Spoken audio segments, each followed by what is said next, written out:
Olá, bom dia. Estamos começando mais uma edição do nosso Entrevista Coletiva. No programa de hoje, mais um tema com o analista de comportamento do consumidor, Roberto James.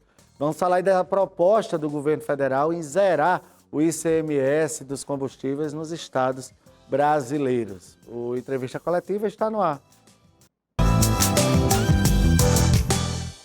De volta com nossa entrevista coletiva, eu já recebo aqui em minha plataforma online, Roberto James, com mais um tema e mais uma proposta do governo federal, tentando aí diminuir o preço dos combustíveis. Bom dia, Roberto.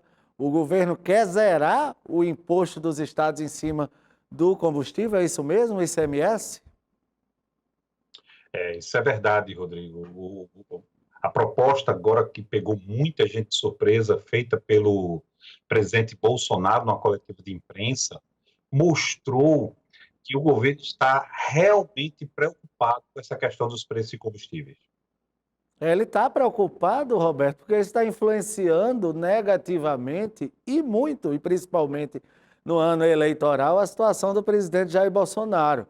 Porque, embora o combustível ele tenha imposto no Estado, ele tem o preço da distribuidora, mas o impacto vem em cima totalmente do governo federal. Será que agora, finalmente, o governo federal acerta com essa proposta de os estados zerarem esse ICMS?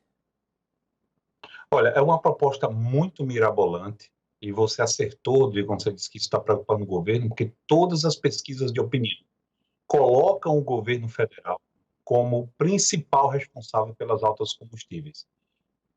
Não adianta discutir se é culpado ou se não é, mas a verdade é que ele tem uma responsabilidade incrível sobre a gestão da Petrobras, sobre a gestão da importação e dos impostos em cima dos combustíveis. Então, existe essa preocupação, esse é o primeiro ponto. Esse segundo ponto, na verdade, ele está querendo fazer um desafio aos governadores, querendo jogar para dentro desse caldeirão de descontos os governadores dos estados, para que eles baixem os impostos, ou seja, o ICMS, que é um dos maiores impostos em cima dos combustíveis. Ô, Tá? Roberto, será Se que a gente isso vai funcionar? Será que isso vai dar jeito? Qual o impacto real disso aí? Rodrigo, temo dizer que, apesar de que existe uma opinião muito favorável a respeito dessas mudanças, no momento de hoje o impacto seria muito pequeno. Eu vou explicar por quê. Primeiro, que a pauta do ICMS está congelada desde o ano passado pelos governos dos estados. Ou seja, vou dar o exemplo do Rio Grande do Norte. Aqui no Rio Grande do Norte, nós temos a combustível nas bombas entre 7,29 e 7,59. Só que o governo do estado está cobrando o imposto, ou seja, aqueles 29%, em cima de 6,42. Então, a partir do momento que você faz uma mudança como essa, você vai corrigir a pauta, você aumenta aí em mais de 30 centavos, para depois disso você ter a baixa, que seria a isenção desses impostos. Olha, o governo federal ele quer aprovar uma medida que limita até 17% a cobrança em cima de combustíveis, energia e gás. Se isso acontecer, já vai ter uma baixa, apesar de não ser uma baixa tão considerável, pelo que eu expliquei agora há pouco, em relação ao ICMS estar congelado, certo? O segundo ponto é que ele fez um desafio aos governadores. Olha, quem baixar dos 17%, quem pegar esses 17% e baixar, o governo federal vai recompensar financeiramente essa diferença para os estados. Olha, quem entende bem sabe, Rodrigo, que isso não quer dizer que não vai ter redução de impostos. Esse dinheiro vai sair de um canto para outro. Porém, nos preços dos combustíveis, isso vai ter um impacto positivo, sim. O que é que o governo não deixou claro? O período, né? Quando isso efetivamente ficaria claro, porque depende de um projeto de lei e depende da aprovação de uma PEC, Rodrigo. Você sabe que PEC é uma proposta de emenda à Constituição tem que ser votada 2 vezes, maioria absoluta nas 2 casas. Então, nós estamos em junho, eu não sei se o Congresso, em ano eleitoral, teria habilidade e velocidade para fazer isso acontecer. Ô, Roberto, você fala aí que vai ter que tirar de um lugar e compensar em outro. Então é um chumbo trocado, é uma maquiagem? Apenas você vai ali, num determinado momento, dizer, ó, tá aqui, eu baixei o preço do combustível. Mas aí você vai ver outro tipo de compensação, outros produtos, outras coisas subindo, ou seja, é um chumbo trocado, é isso? Olha, nesse caso da compensação dos 17, eu não consigo enxergar outro caminho, Rodrigo. Porque quando o governo diz que vai ressarcir os estados, ou seja, se o estado diminuiu a alíquota de 17% para 5%, por exemplo, esses 12% será pago pelo governo federal. Ora, o governo federal vai tirar de onde esse dinheiro? Vai tirar dos impostos. A gente sabe que a gente está com um orçamento apertado. O governo anunciou novamente mais um bloqueio de contas do orçamento, porque não tem dinheiro para pagar educação, saúde, outros ministérios. Como é que ele vai arranjar esse dinheiro que especialistas falam entre 25 e 50 bilhões de reais? Então, assim, a proposta não está clara nesse sentido. Os governadores podem ficar cismados em fazer essa baixa, porque eles vão falar naquela expressão perda de receita, Rodrigo, que eu sou amplamente contra, não consigo enxergar na mídia, nos jornalistas, nos economistas, alguém que levanta essa bandeira sobre perda de receita. O que é isso? Eu não acredito em perda de receita quando você diminui impostos, Rodrigo. Porque a partir do momento que você baixa 10% o imposto no preço de uma gasolina, nós estamos falando aí numa economia de 30, 40 centavos, por exemplo, certo? No litro de gasolina.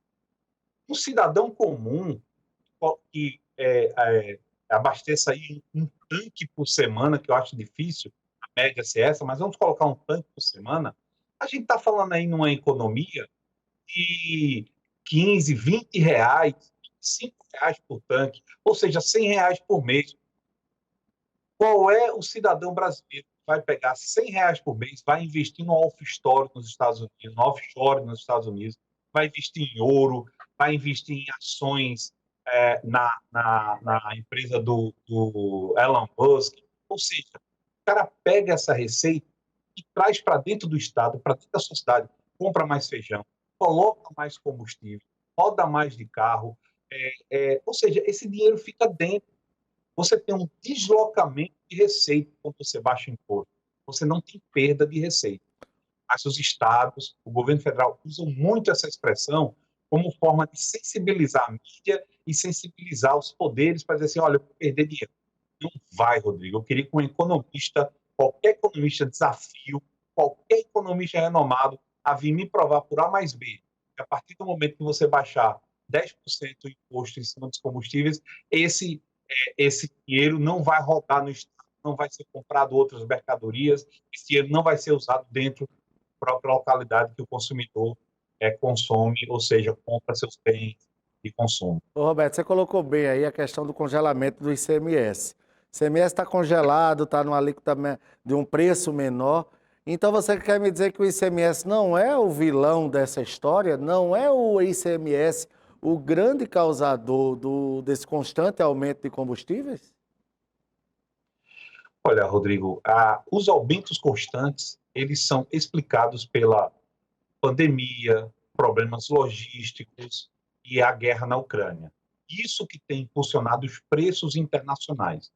Isso tem inflacionado o mundo inteiro. O problema do ICMS é que ele é um imposto danoso, sim, mas ele não é o responsável pelas altas, não. Apesar de que ele amplifica. A gente já disse isso aqui em programas anteriores, ele amplifica os aumentos que ocorrem. Ele é um percentual sobre o preço final. Então, toda vez que o preço final aumenta, ele aumenta a sua arrecadação.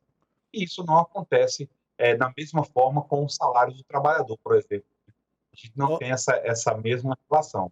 Ô, Roberto, a validade dessa proposta do governo não ficou bem claro pelo que eu li e pelo que você está me dizendo aí.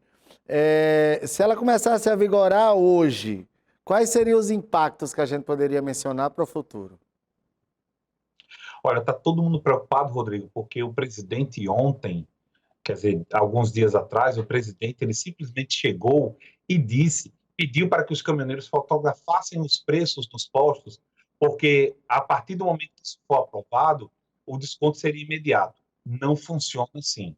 Ou seja, essa proposta realmente não está clara, precisa de uma movimentação dentro do Congresso, o governo teria que ter uma articulação política muito forte para aprovar o projeto de lei que está em vigor, que vai baixar dos atuais 29%, 34% para 17%.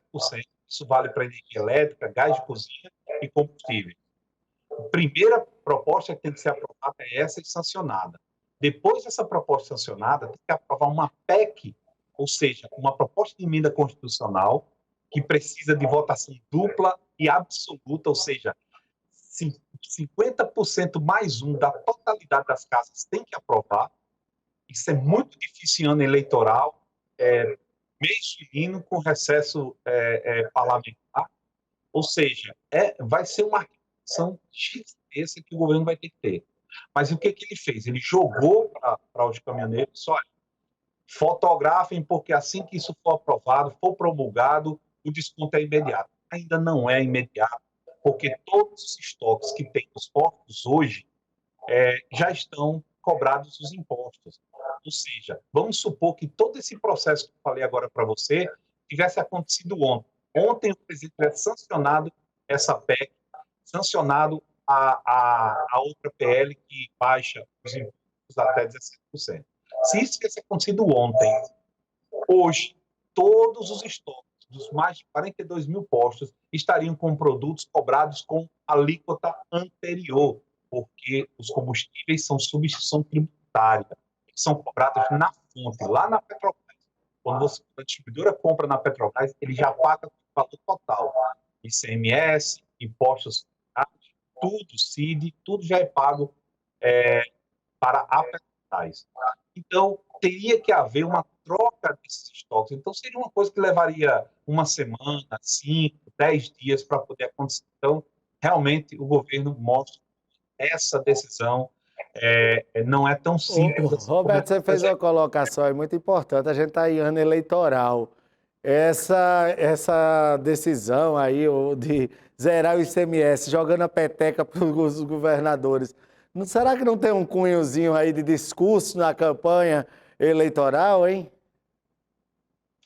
Olha, Rodrigo, com exceção daqueles meios de comunicação que apoiam o governo, toda a imprensa tem essa opinião. Todos os especialistas, todo mundo, inclusive a minha opinião pessoal.